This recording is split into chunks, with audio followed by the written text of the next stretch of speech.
কবর দেখে কান্দে। কিন্তু আমার গণেশপুরের মা বোনেরা, আপনাদেরকে অনুরোধ করি বাবা, সেই কবরস্থানে যাই আমরা কয়দিন চোখের পানি ফেলছি।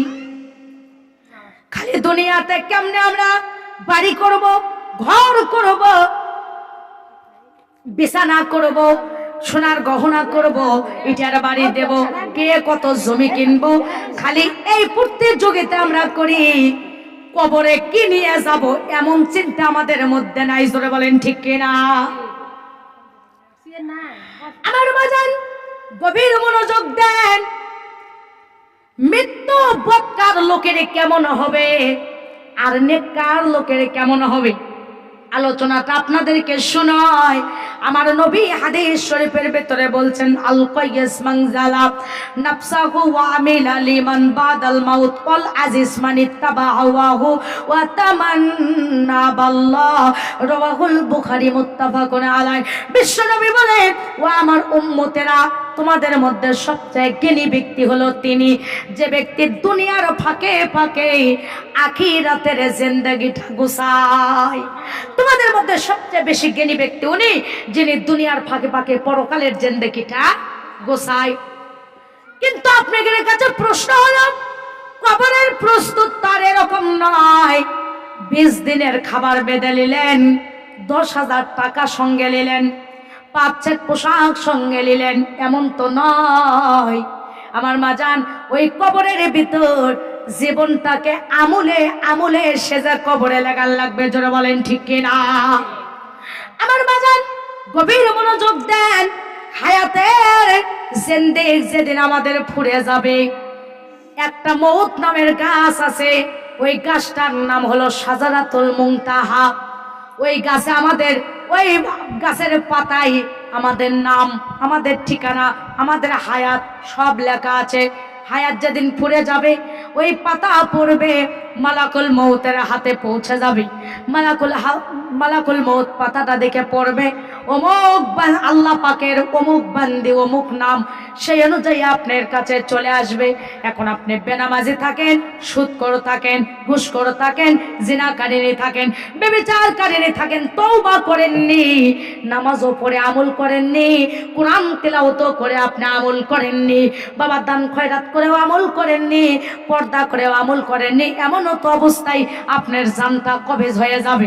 এখন আজরাইল ফেরেশতাকে ডাক দিয়ে বলবে, 500 ফেরেশতা তোমরা রেডি হয়ে যাও, এই আল্লাহ পাকের এই বান্দিটা মুমিন নয়, আল্লাহ পাকের এই বান্দিটা নেককার নয়। এ ফেরেশতারা তোমরা কি করো, একটা চট ছালা নাও, যেই চট ছালা দুর্গন্ধ, ওই এটা হলো খারাপ আত্মা, এটা হলো খারাপ রূহ, কোনোদিন নামাজ পড়ে নাই, কোনোদিন কোরআনও পড়ে নাই, কোনোদিন দানও করে নাই, বরং নামাজ পড়া দেখলে আরো টিটকেরে দিতেছে। ওই বড় হাজি আছে, মুন্সি আছে, কে কত নামাজে ওগলে মেলা দেখছি, মন ঠিক থাকলে অত কিছুই লাগে না। আমার বাবুরা, আবার আরো একটা কথা, আমরা যখন আল্লাহওয়ালা হয়ে যাই, রাসূলের আনুগত্য করে চলি, কোরআন তেলাওয়াত করি, তখন আমরা মুমিন হয়ে যাই। আর আল্লাহ আমাদের ঈমানটাকে পরীক্ষা করার জন্য বিভিন্ন বিপদ দেয়, অসুখ দেয়, এরপরে বাচ্চার অসুখ দেয়, স্বামী অসুস্থতা দেয়, আবার সম্পদ দিয়ে কেড়ে নেয়, আবার সন্তান দিয়ে কেড়ে নেয়, অভাব দিয়ে আল্লাহ পরীক্ষা করে। এখন ওই বেনামাজিরা আমাদেরকে দেখে টিটকারি করে, অমুক এত আল্লাহওয়ালা, তা আল্লাহ আবার ওর তো বিপদ দেয় কে? ও সেই দিনে একটা গরুর বাছুর মারা গেল, অত বড় আল্লাহওয়ালা ঠেকাইতে তো পারল না, বলে কি বলেন?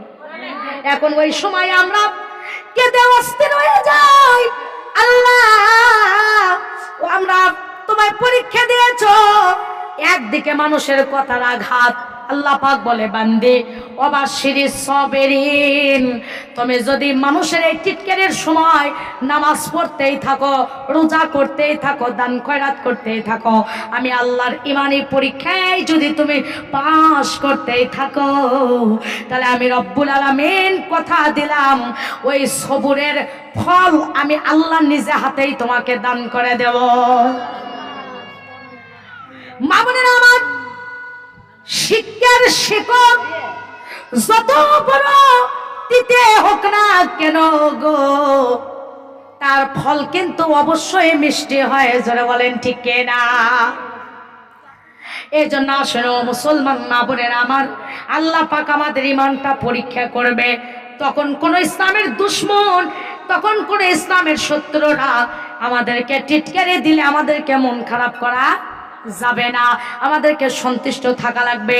তাহলে আসেন মাজান, আগে ওয়াজ করি, এখন মৃত্যুর দাওয়াত দিতে গেলেও কয় আপা শোনেন তো, মরণ কাম আয়া